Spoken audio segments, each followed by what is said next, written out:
Olwaleero Kooti y'oku Ntikko etandise okuwulira omusango gwe yali avuganya ku kifo ky'omukulembeze w'eggwanga lino Robert Kyagulanyi Ssentamu ng'awakanya ebyava mu kulonda ssaako n'okulangirira kwa Yoweri Kaguta Museveni ng'omuwanguzi era omukulembeze w'eggwanga lino omuggya. Wakati nga Kooti egenda mu maaso, Ssaabalamuzi wa Uganda Alfonso Owiny-Dollo asoose kusaba bapuliida ba Kyagulanyi ssaako n'eggwanga okutwaliza ewamu obutatambuza mawulire makyamu ku biba bigenda mu maaso mu Kooti, kyagambye nti kino kimenya mateeka era kissa emirimu gya Kooti mu matigga.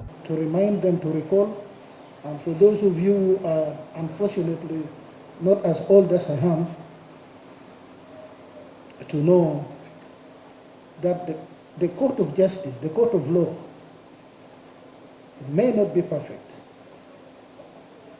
but you don't want the alternative to the court of law. So whatever you do, let us strengthen the courts of law to do their work. And this does not apply to the presidential elections petition only. There are other petitions which are coming parliamentary and for local government. Let us act with responsibility. Wanaakulira bannamateeka ab'oludda oluwaabi Medad Lubega Sseggona naye waazitukidde n'ategeeza nga bo bwe bataagala kusasamaza bantu n'amawulire amakyamu era nga tebali mabega wa nsonga zino. Corresponding with the Electoral Commission. No, that's okay, that's okay.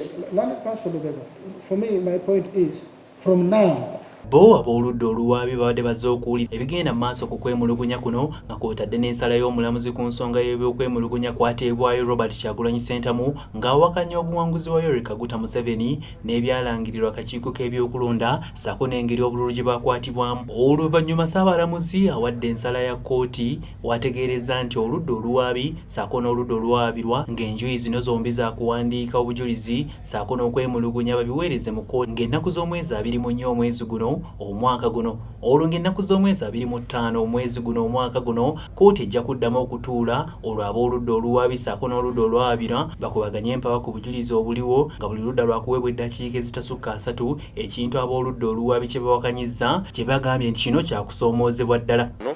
Okwogera ku balooya baffe bye boogeddeko naye ffe tulaba nti kaakati bw'okola bw'otyo general public abantu ba bulijjo oba baggalidde ebweru kyetaaga balabe ki ekigenda mu maaso kuba guno omusango gwabwe. So bw'ogamba nti ebisinga byonna written submissions abalamuzi bajja bisoma then tubene eddakiika just 30 okwogera abantu balabe ekigenda mu maaso. Ye omu ku bannamateeka b'oludda oluwaabi Muwadanku Nnyingi atuttotoledde ku kusalawo kwa Kooti n'engeri gye kutali kwa bwenkanya eri bo na butya bwe beetegese ku nsonga eno. Kuba Kooti tugitegeezezza nti abajulizi baffe abamu baali bawambibwa ate bwe baateerebbwa ate era poliisi negamba ate naye kyalina bye banoonyerezaako naye netukkiriza paka ku Sande 14 okufayiringa affidavit zonna era negamba nti abawawaabirwa bajja kusobola okuddamu affidavit ezo paka ng'ennaku z'omwezi 2 ate olwo ng'ennaku z'omwezi 23 tube nga tukkirizibwa okuddamu paka ng'ennaku z'omwezi 23 tube nga tusobola okuddamu okwanukula kw'ezo affidavit ze baana batwanukudde oba rejoinder. Olwo ennaku z'omwezi 24 bwe tujja okukomawo tugende mu maaso ne bye tubaali tuzze okukola olwaleero. Ku ky'okuwambibwa kw'abantu abamu ku bajulizi b'oludda oluwaabi bano bagamba nti eno nkola si nnungi obula beetegefu okuwaayo obujulizi mu mbeera yonna enaabeesobose. Abantu baffe abawambiddwa bangi gye bali, abamu tusobodde banunula, abalala babawamba babakooye, tukitegeezezza Kooti era mujja kwongera okukifuna mu bujulizi bwaffe bwe tunaaleeta mu biseera ebigere nga bwe mubitegedde. N'olwekyo mutukkiriza tugende tukole ku filing ebyo. Webale nnyo.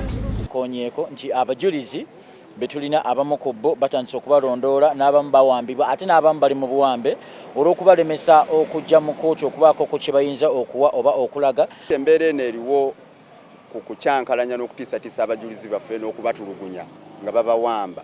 Singa tebikoma tujja kujja tusabe Kooti mu butongole eyise ebiragiro ebigenda okukuuma abajulizi baffe. Kinajjukirwa nti kivuddeko Kooti eno yagoba okusaba kwa bannamateeka ba Robert Kyagulanyi Ssentamu mwe baali baagala okukola ennongoosereza ku butali bumativu bwabwe nga kw'otaddeyo n'okwongeramu obujulizi. Olwaleero Ssaabalamuzi w'eggwanga lino Justice Owiny-Dollo wawadde ensalawo ye wabula etali yankomeredde ng'ategeezezza nti okwawukanako nga bulijjo omusango guno ogwa Honorable Robert Kyagulanyi Ssentamu yali yeegwanyiza era nga yali yeesimbye ku kyebukulembeze bw'eggwanga lino ng'abisanya ne Yoweri Kaguta Museveni yayitamu wabula nga ye yagezaako okulaba nti awakanya akakiiko k'ebyokulonda bikalangirira wakati mu kubeera ng'agamba nti waliwo ebitaagenda bulungi byali yemulugunyako. Kale nabwe kityo olwaleero kkooti esazeewo n'egamba nti okwawukanako nga bulijjo omusango guno tegugenda kubeera ng'emisango gya bulijjo, ng'obujulizi bwonna bugenda kubeera mu buwandiike era nga okusalawo okwenkomeredde olw'omulamuzi ajja kuba n'akakiiko k'abalamuzi kajja bakabitunulamu ng'ennaku z'omwezi 18 omwezi ogwokusatu ensalawo ey'enkomeredde wegenda okuba nti eweebwa ku musango guno. Wabula ng'oludda oluwaabi si lusanyufu era si lumatuvu n'okusalawo kuno. Nze Hasif Sekiwunga ku lwa STV Select ey'enjawulo.